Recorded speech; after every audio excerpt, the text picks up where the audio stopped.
நம்முடைய தலைவர்களுடைய நல்லாட்சிக்கோ தலைமைக்கோ மகளிர் மத்தியில கிடைக்கக்கூடிய அந்த வரவேற்புக்கு இங்கே திரண்டிருக்கக்கூடிய இந்த மகளிர் கடலே ஒரு சாட்சி.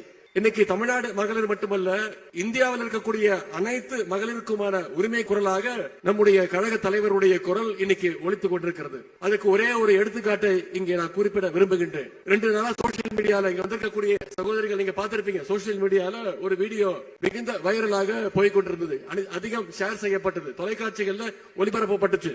ஜம்மு காஷ்மீர் மக்கள் ஜனநாயக கட்சியினுடைய தலைவர் முன்னாள் முதலமைச்சர் சகோதரி மெஹபூபா முஃப்தி அவர்களுடைய பேட்டி ஒளிபரப்பாச்சு.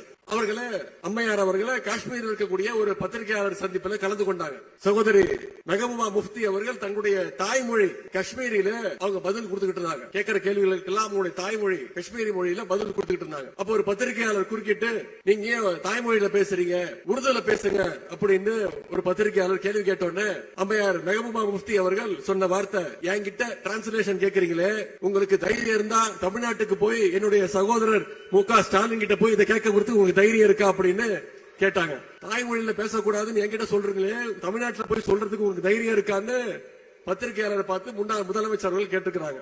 மொழி உரிமை, மாநில உரிமை, பெண் உரிமைன்னு வந்துருச்சுன்னா காஷ்மீர்ல இருக்கவங்க கூட தமிழ்நாட்டில் இருக்கக்கூடிய நம்முடைய முதலமைச்சருடைய பேர் தான் முதல்ல ஞாபகத்துக்கு வரும்.